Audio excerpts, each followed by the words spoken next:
The point here is, where are you now at your morning and your evening quote unquote routines? Have you created any patterns? What's working for you? What's not? Where's the level of stress? And yes, there's going to be a period, like if somebody is sick, or if somebody woke up in the middle of the night because there was a lightning storm or whatever, there will be days where it will be. Hello, and welcome to Talking Toddlers, where I share more than just tips and tricks on how to reduce tantrums or build your toddler's vocabulary.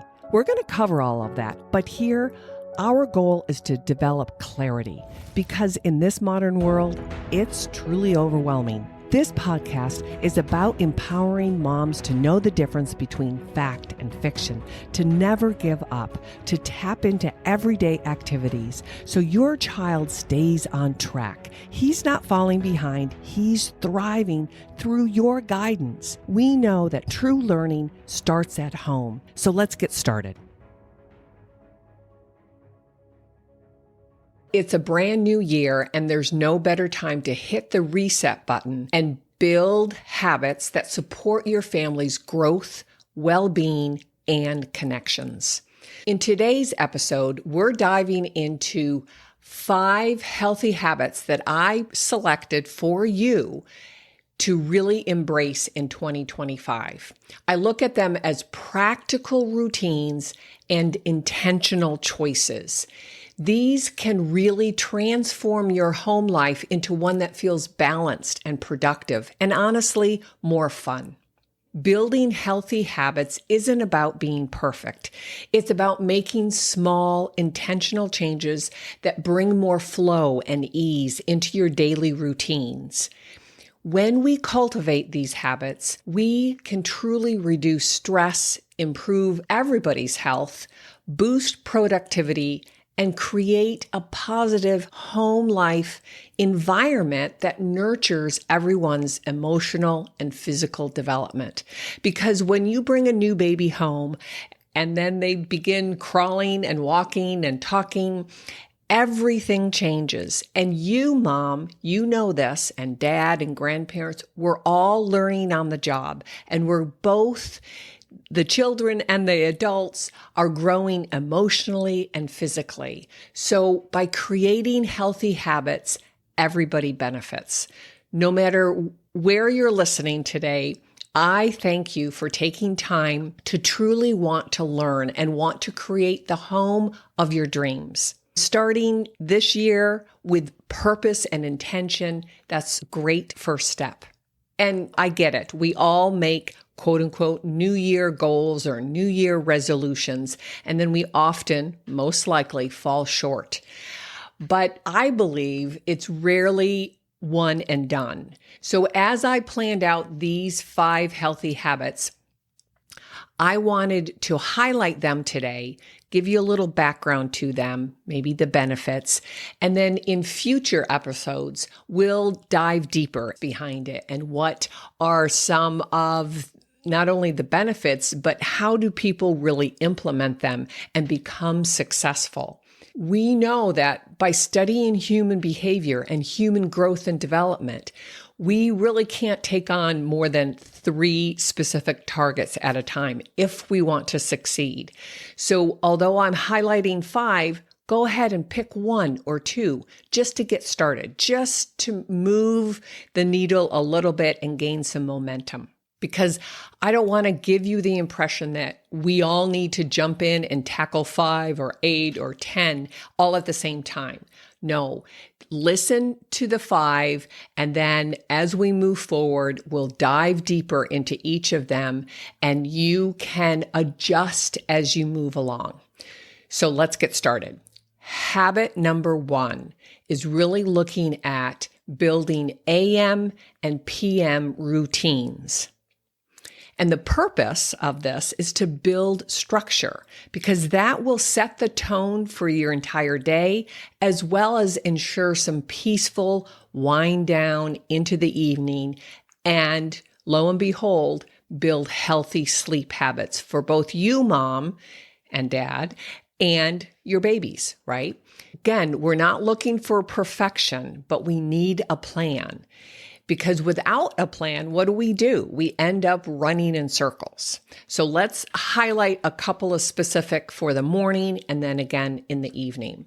Your morning routines, I would like you to really shoot for starting and giving yourself at least 15 minutes all to your own, right? All to yourself. Maybe it's just to sit down, breathe quietly with a quiet house. Maybe you like journaling, or maybe you're interested in starting to journal. Maybe you just want to sit down and have a cup of tea or your first cup of coffee without any interruption.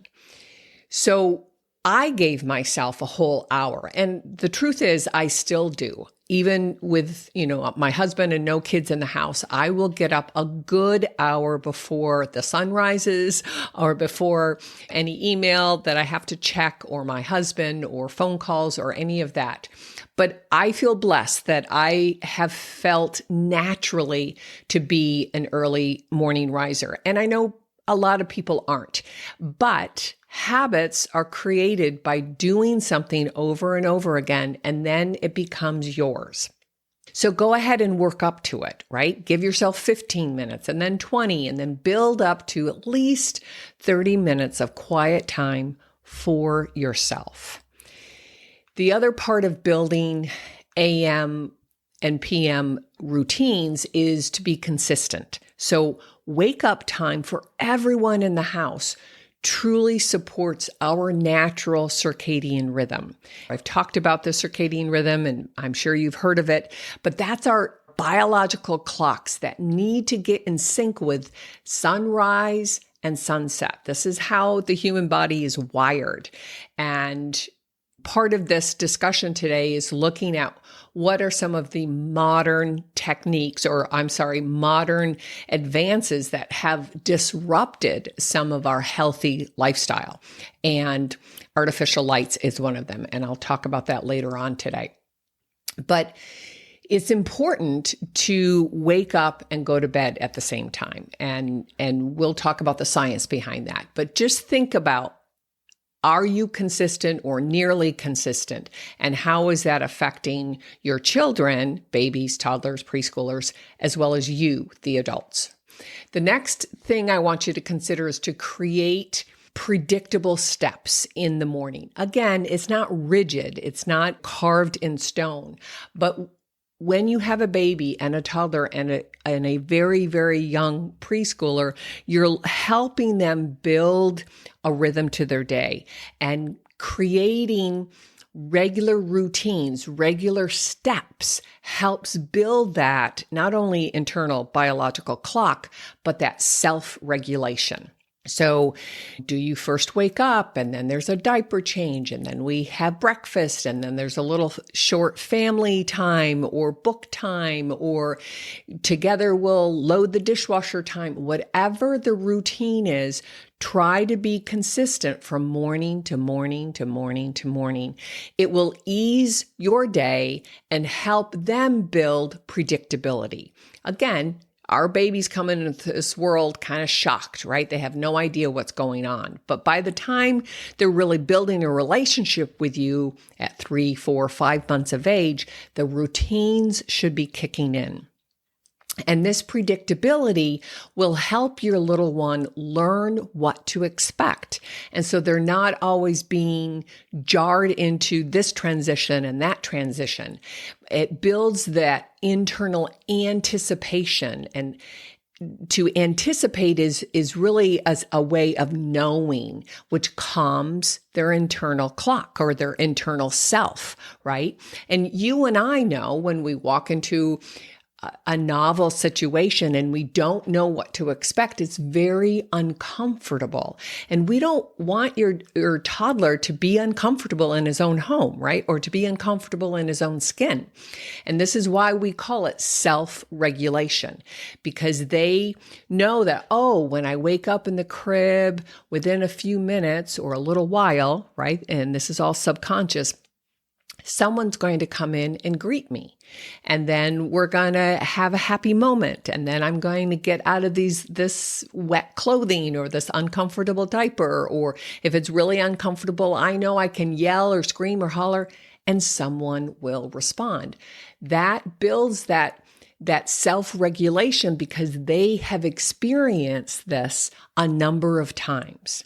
And if we know what to expect, then all of us move out of that fight and flight state into what we call rest and digest. So it helps with digestion, of course, but it also helps with that resting posture and being ready for the next thing. And when we're in that calm sense, then we're open. We're open to attend to whomever comes to greet me. We're open to engaging with them and having a fun moment. And then we're open to learning. So now let's look on the other side of this coin about routines and look at what does your evening routine look like? Do you have pre-bedtime rituals or pre-bedtime patterns that once again are building that predictability for them? Perhaps you take a bath, brush your teeth, and there are some stories, some cuddles, you talk about your day, and you really transition into from the living room, the living state into the bedroom where, and we'll talk about lights again, but where it's more calm and it's darker and it's warmer, or actually it should be cooler, right? But you have PJs on and they begin to sync up with this transition. And keep in mind that the brain looks for patterns. And so if you have these routines that you do, or these quote unquote rituals, there's a bath, and then there's a story, and then there's a cuddle, and then there's laying down and talking. And even if it takes 20 minutes or 30 minutes, then the brain is looking for these patterns and it can go into a relaxed state. Like I said earlier, this predictability at AM and PM really creates your child to be more regulated, more self-regulated, and they're not anxious or uncomfortable. And if we want our children, and I know you do, to learn and grow and develop language and become a healthy eater and socially engaging and helpful and all of these beautiful attributes of being an active human, an active family member, then these routines, these predictable scenarios will help them create that internally. And so looking at lights again, like I've mentioned, I plan on doing a deeper dive in a very near future episode about internal lights, right? Artificial lighting, home lighting, school lighting even. And partly because I've had a number of new moms talk to me about how do I get my kid to settle down at night? We're having sleep issues. And the truth is, artificial indoor lighting has really messed with everyone. And I think it's not only the light bulbs that we use and the overhead light and the brightness and all of that, but the screens that we're looking at. And you know how I feel about screens with toddlers, and it's not healthy for them. But for today's episode, I'm just going to put a link down below in the description that will show you a bulb that I use frequently. It's an amber shade. I highly recommend it to lots of people. And you can get it in the grocery store. I just now buy them in bulk through Amazon. But I want you to think about the sunrise and the sunset colors. And that's what we're striving for, because prior to 100 and 120 years ago, whenever indoor lighting became regular for everybody, we really lived by the sunrise and the sunsets. And that's how our biological clock is wired. And that's just basic human nature. And it helps us transition to sleep, and then it helps us transition to daytime and alertness and readiness, right? With a sense of calm. We've had a good night's sleep, and now we're ready to greet the day and engage with whatever's set in your schedule. I think it's important to just consider these kinds of things and look around the room. And one of the stark things, because I remember my husband getting up in the middle of the night and flipping on that bathroom light to go to the bathroom. And I understand men have to see what they're doing, unlike us women that we can kind of fumble our way through the bathroom. But I went, no, we have to stop that. That's startling to your sleep protocol and your whole circadian rhythm, right?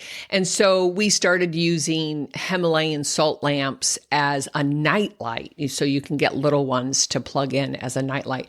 And that really changed our world. And we did that a number of years ago. And I put it in my daughter's bedroom and the guest bedroom and the downstairs bathroom. And it just really helped, again, with keeping, if it's dark, let's stay in the dark mode, and then we'll wake up when the sun rises.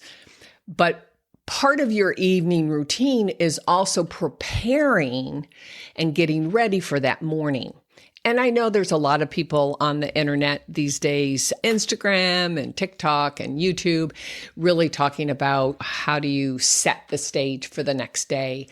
Perhaps laying out clothes or preparing snacks or lunches, but also tidying up the kitchen and loading the dishwasher. Perhaps you can do this together, but it really helps the completion of that day. But then when you do wake up, hopefully 15, 20, 30 minutes before the rest of the house, then you can enter a calm, clean kitchen and household. And it doesn't mean that you necessarily have to scrub and clean and make everything perfect. It's just organized. There's a flow to it, right? And prepping means just a smoother morning routine, whether it's your tea or your coffee or your water, setting the dog food out, getting bottles set up. That first breakfast meal that can be relatively smooth and easy.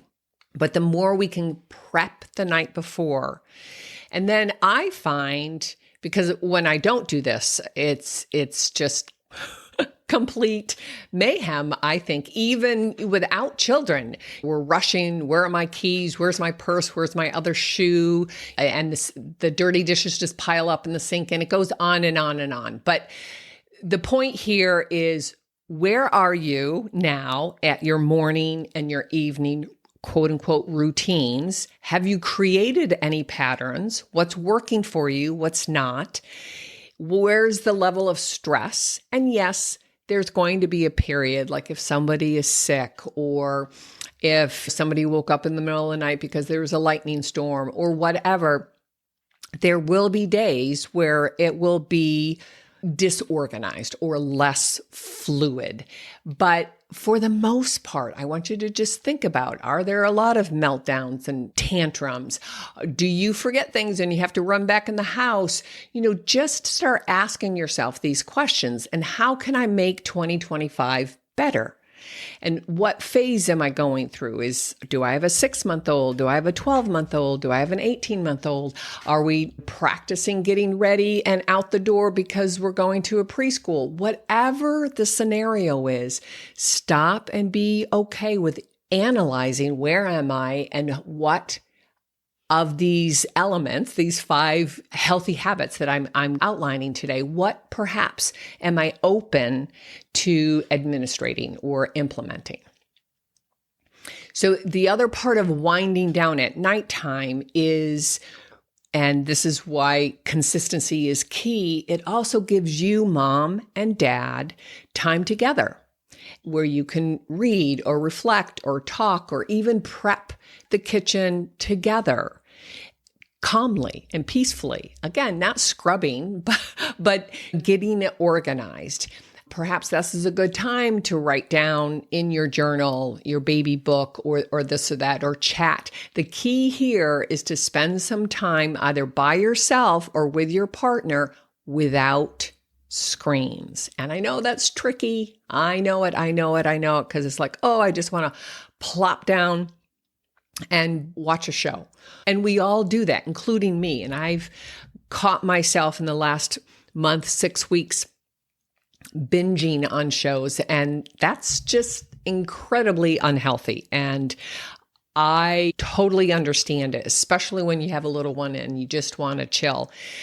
But it's more healthy, if I can say it that way, or it's healthier and more beneficial to building a healthy lifestyle to create these more quiet, non-screen times where even if it's 20 minutes and you're just having a cup of tea, like I said, or looking at a book or a magazine and chatting together.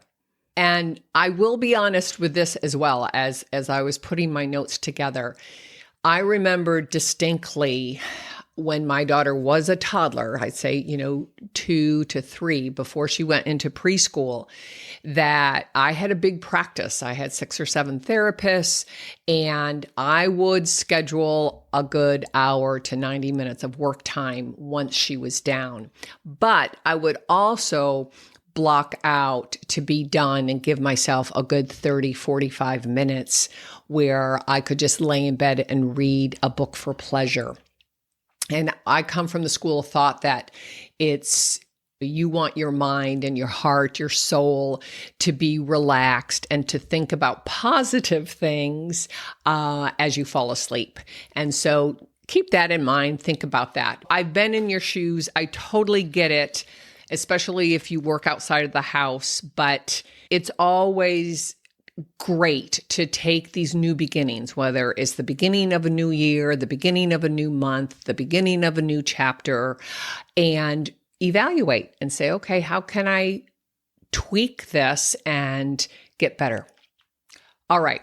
Habit number 2, best nutritional choices. And as you can figure out, I talk a lot about food choices and healthy eating, but basically it's fueling your body and your mind for optimal energy, optimal growth and development. And my 3 pillars here are talk, eat, and play. And if you're new here, it's about how these 3 pillars are synergistic. They have to work together if you want to really build a healthy home life, which then allows healthy development. And I think a lot of our developmental issues that we're facing, and I do look at them as a crisis, that we can alleviate them, mitigate them, and even completely avoid them in at least 50 or 60% of the time if we really look at our lifestyle choices. So eating, talking, and playing are synergistic, and we have to be honest if we really want to move that needle. So for 2025, let's look at how can we do that best. And I'm going to just outline some key points here. And then, as I said, in other episodes, we'll do deep dive, and I have some remarkable guests that are coming our way. So that's very exciting for 2025. But let's focus on whole, minimal to no processed foods. And I know the whole no process can be disturbing to some people.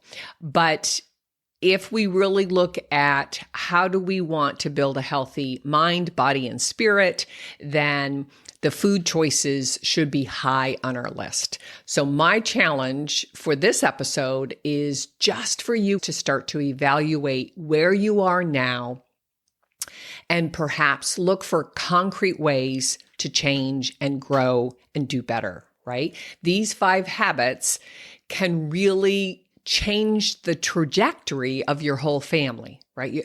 And so let's look at it for toddlers. Let's look at it for adults. But the truth is, it's the same. What we want and what we learn about our food choices and the other habits is the exact same thing that we can apply for our children. So for toddlers, think about how we can incorporate the rainbow, right? Those colorful fruits and vegetables. And that's relatively easy for most families to know how to choose those. But I think it's really more important to look on how can we include healthy fats, because I think 65-70% of the brain feeds on fats, are healthy fats, and we can talk about what a healthy fat looks like. Eggs and avocados are better than a muffin, but we need healthy fats and a lot of good protein. And here, for today, I just want to put a caution on whole grains, because that can become a slippery slope. That's typically where the highly processed foods end up, right? The crackers, the cookies, the pasta, the breads, all of that is highly ultra processed in the end. And so we have to rethink that, I think. And again, walking into 2025 is a perfect time to learn and try some new habit creating. But as I said, that's more in future episodes. So for today, just look in your fridge, look in your cupboards, look in the pantry. What do you have? What do you lean toward? Easy and, quick, or are you willing to do some home cooking, some simple meal prepping? And we'll talk a little bit about that. But this is also a good thing to do, is to perhaps look in your grocery cart at the end, right? Before you check out, look and say, do I have a lot of things in boxes and bags? That's ultra processed, right? So think about that. And like I said, we'll dive more in the near future. I do like to share what I've done personally and what I've learned for my families over the years, and bringing guests, because there's a lot more pediatric nutrition specialists. There's a lot more MDs and naturopaths that are really walking this path and helping parents navigate this kind of food crisis that we're in. I will bring the experts and highlight some articles, and then you can review, you make the choices and play around with it. But the elephant in the room is that Americans are unhealthy, right?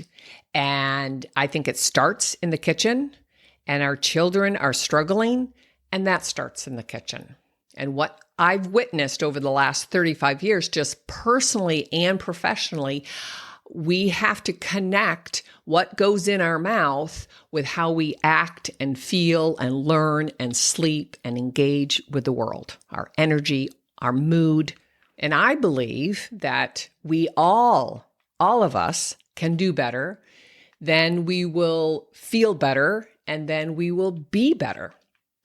Okay, so now let's move on to habit number 3 that I want you to look at for 2025, and that is your playtime together.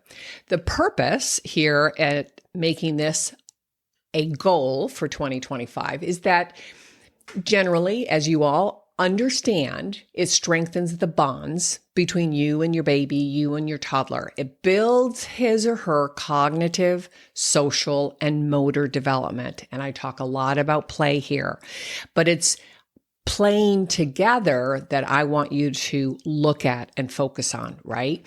And being much more intentional and purposeful with your playful interactions. So one goal to look at is that your daily play focus should be at least 20 to 30 minutes of uninterrupted play with your toddler. And the key is that you follow their lead. And what that means simply is it isn't that you let them run amok, right? And you just let them go for it. But if they're interested in certain things, then that's what you play with. That's what you choose, because the toy isn't important here. And I have shared with you in the past that I'm not pushing quote unquote academics with our little ones either. Maybe as a 3.5 to a 4-year-old, then you can get into specifics about shapes and colors and numbers and letter alphabets and all of that. But in the beginning, those first 3 years, really engage together with whatever that's interesting to him, building blocks, pretend play or dress up, puzzles, art projects, coloring, bubbles, songs, books. Like with my daughter, because I loved coloring, I wasn't really arts and crafts per se, but I loved coloring. And my daughter wasn't interested in coloring at all. I mean, she's like, but she loved songs and music and dancing. She loved, loved, loved books and dress up and pretend. And she was much more creative in her play than structured.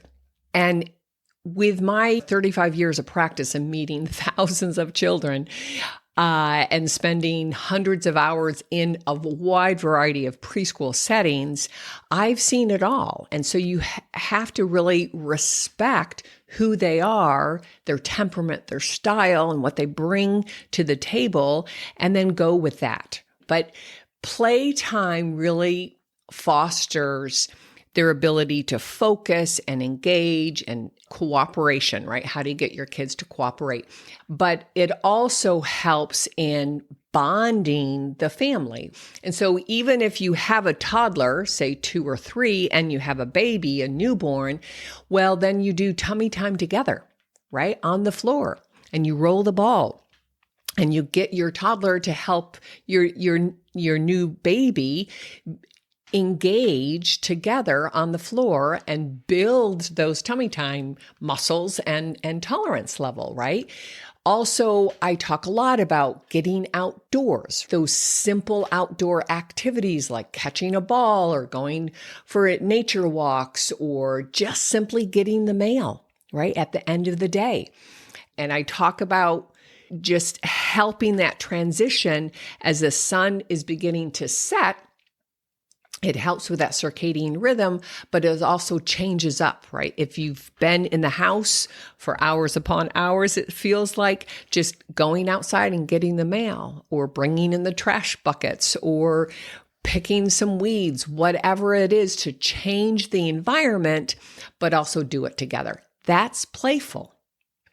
And then the third piece to playing together and your playtime is, and I've mentioned this before, but rotating toys almost weekly or every couple of weeks, right? To keep things fresh, to help stimulate their thinking without overwhelming. And believe me, I've gone again to a number of houses over the years, and their quote unquote toy room is just mayhem, right? It's just disorganized, or sometimes it's organized, sometimes it's not.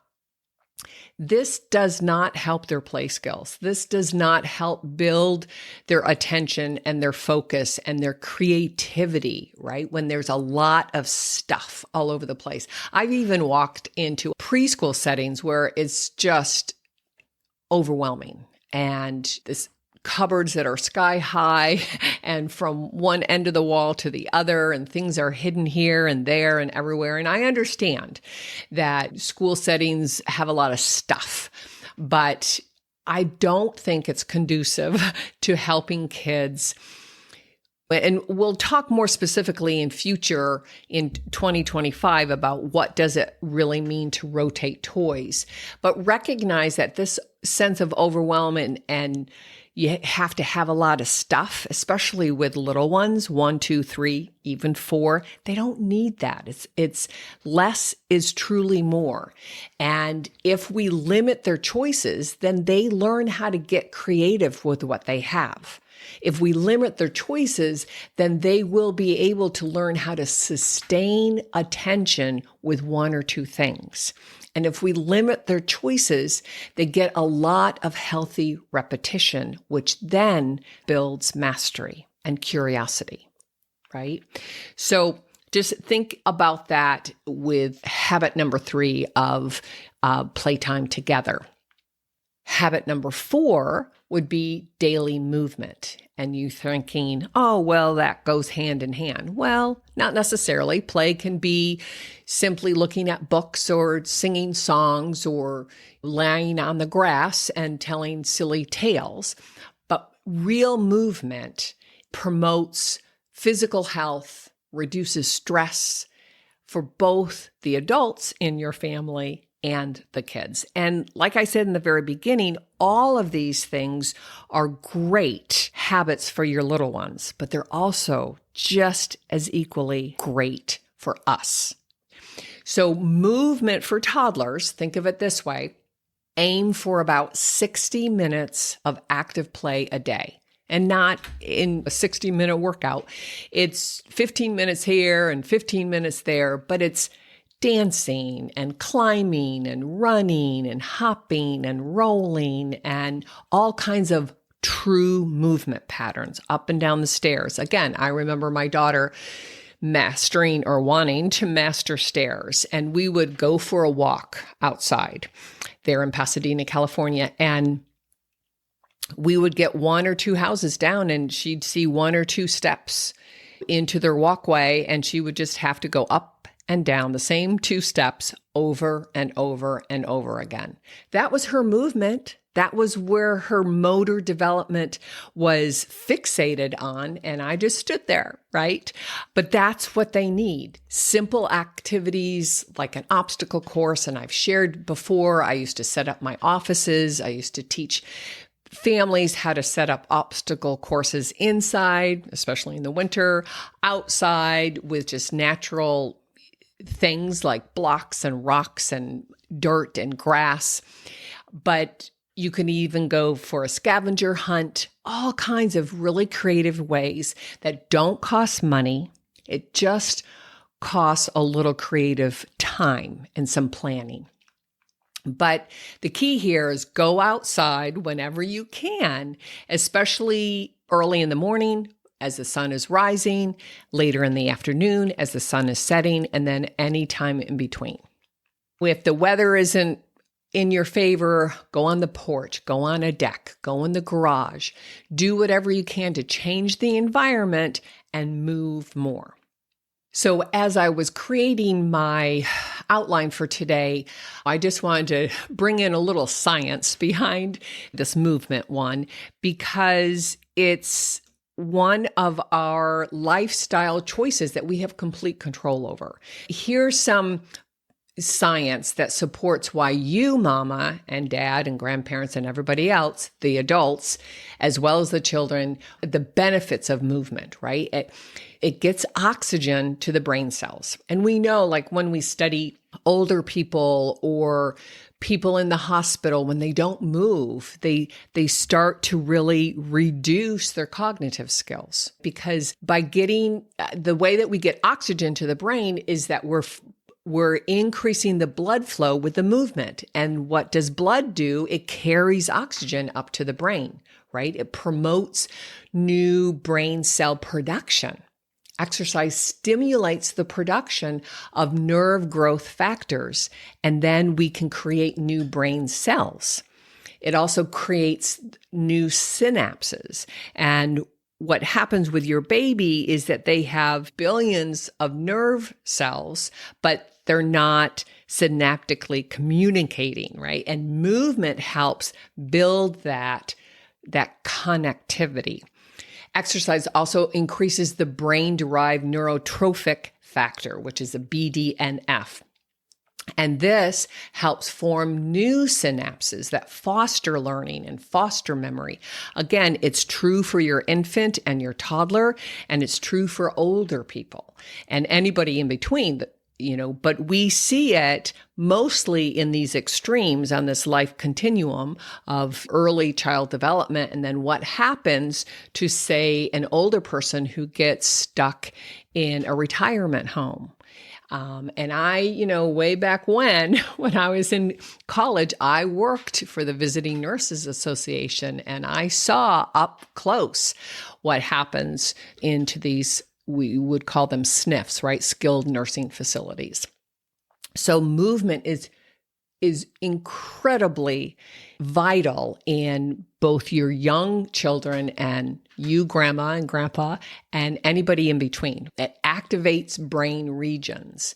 And when activities like with my daughter who was learning how to take on stairs, when it's a challenging motor skill, right, that they're enhancing or building more balance and coordination, it activates the brain regions responsible for cognitive processing, such as planning, right? That's why obstacle courses are so helpful, not only fun and engaging, but it's literally building your brain wiring system. It helps with decision making. Oh, do I crawl under the table or over the table? Would it be faster if I hopped on one leg or two legs, right? Decision making and problem solving, all of these things go together.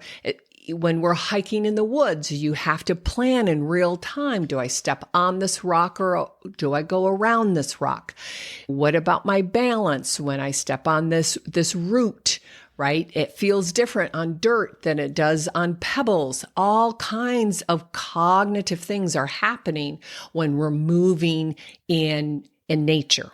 And when we can't go out into nature, then we do our best to move inside the house, right? But regular physical activity can improve memory, concentration, and positivity. The outlook of, Mom, and anybody listening, grandparents, we all feel better when we go for a walk around the block. We all feel better when we get up from the chair and do some jumping jacks or air squats, right? And we get our breath flowing and our blood pumping. We all feel better, right? It reduces distractions for all of us, but especially your young children. And if a child is having difficulty attending, which don't get me started, but, I was around back in the 80s and 90s when ADD, ADHD came to life, right? And we as a culture started medicating children, like young. And for a long while, like in the 1990s, we couldn't even quote unquote diagnose or assess for ADHD until they're 7. So now things have different, right? That's a whole nother rabbit hole that we can get down. But children who exercise and move before class and intermittently throughout the day are significantly less distracted and much more attentive to do their work, whether they're 5 or 15 or 50 and anybody in between. So for you, mama and grandparents and anybody else that's an active member in this household, look at 2025 and say, what can I do differently that everybody benefits? And for fun, but also, for information's sake, in the future, I will share a new challenge that I started at the beginning of this year. And I like challenges because when I don't, I become pretty complacent. And I think that that's just human nature, right? We get in a rut. We do the same thing. But it's both a physical and mental challenge. And I will share my success and my challenges, hence the name, with you in the future. But for now, you, new mama, start with the basics, start simple, and look at how much am I moving? Am I giving myself time to be by myself, to read or meditate or pray or just breathe, right? Or take a hot bath. Know that developing and creating new habits take time. So go easy on yourself, but also recognize that every day that passes, things are happening. And the truth is, those create habits too, but they're maybe less healthy habits or bad habits or destructive habits. Sitting on the couch and flipping through show after show or drinking your second or third glass of wine. I know, I've been there. I get it. But I think it's just remarkably vital that we all look at our life choices with honesty and integrity and be willing to step up and say, everything I choose to do affects my children as well as me and vice versa. The key is some family fun, right? do some yoga together, have a bowling party inside, shoot some baskets. I have simplified with making paper balls or softballs and just shooting them into the trash can. Walk on tape. You put the painter's tape down and you do hopscotch. You can do things inside and outside, play charades. I'll give you some choices, a whole list of things that I have used and recommended with families and used in preschools, used in my clinic. Charades, some basic ones. If you're trying to teach vocabulary and expand from single words to phrases, then do charades that are verbs, right? A picture of someone jumping or act out swimming or eating or sleeping.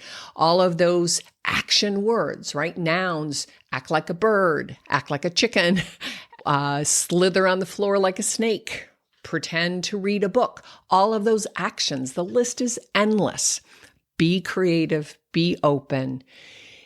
And that's why I continually go back that screens are not healthy for any of us. Yes, we have to learn how to live with them and use them, but we also have to put boundaries on them. Okay, so the fifth and the final habit for this year would be you, mom, your self-care. And I've touched upon this in some of the prior 4 healthy habits, but really recognize, are you recharging yourself? Because if you're able to find that, then you're going to show up differently, right? You're going to be a healthier role model for everybody. You know the old saying, put your oxygen mask on first, right? So the first thing is carve out quote unquote me time, whether it's the 15, 20 minutes in the morning, 15, 20 minutes at night, where you can read or meditate or have tea or stretch. I've started part of my 2025 routine is to stretch before I go to bed. I've never used to do that. There are some very specific stretches that will help you relax and get into more of that easy sleep. And then also, Mom, you might want to see if you can schedule a larger break once a week or once every 2 weeks, where you can lock yourself in the bathroom and take a bubble bath, or go out for coffee with a friend, or go out to dinner. And it could even be an early dinner. I know I used to do that, have a really early dinner with a couple of girlfriends, and then go home and be ready to say goodnight to my daughter. But discuss it with your partner, swap with a friend, plan ahead. How are you recharging yourself in healthy, meaningful ways? I know a lot of families that the dad has kind of taken over Saturday morning and mom can go to yoga class or go for a hike or go shopping, whatever, to help recalibrate. And the second thing, Mom, is for you to prioritize your sleep. Like I said earlier, stick with a bedtime routine for yourself. Go to bed within a 15-minute window, wake up within a 15-minute window, and try your best to get 7 or 8 hours of sleep. Again, there's tons and tons of good research on this for all of us. But if you make your bedroom calm, right? No screens. I've always said no screens in a bedroom ever, because bedrooms are for sleeping or, intimacy with your partner. But it should be a quiet, kind of relaxing atmosphere. And if you get in the habit of watching TV in bed, that's really does havoc to our circadian rhythm. But it should be cool and dark and calming. Again, the lighting is critical. And if we really want all of us to find our best sleep hygiene, right? And I remember, I'll tell you that when we lived in Vermont, which got really, really, really cold in the winter, When we built our house, we purposely did not put heat upstairs because my husband and I were kind of health nerds, and we knew that a cold, dark bedroom was best to sleep in. We did have a big wood-burning stove in the great room and these cathedral ceilings, so our bedrooms were above that. It was a timber frame house, and the heat rises, right? Of course. And so we would keep the bedroom doors, or we would keep our bedroom door closed during the day. My daughter always kept her bedroom door open. So her room felt more comfortable. But then I would always open the bedroom door in the wintertime, 15, 20 minutes before I was ready to go to bed, just to kind of break the cold when it's 0 outside. But it really helped with sleeping, and we created that habit early on in our life. And yes, there have been quote unquote seasons of disrupted sleep for me.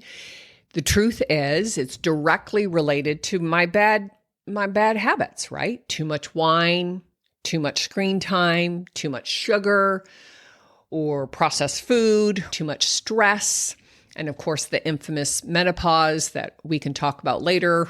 Perhaps I would love to share my steep learning curve on that another day, but they're usually life choices, daily habits that interfere and disrupt with our sleep.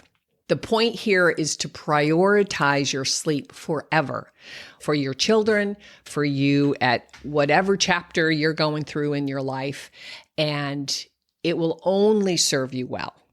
And then the last piece to taking care of you, mom, is to really do some mental health check-ins, right? Reflect on your blessings, your gratitude, perhaps journaling, and we can talk about strategies around that.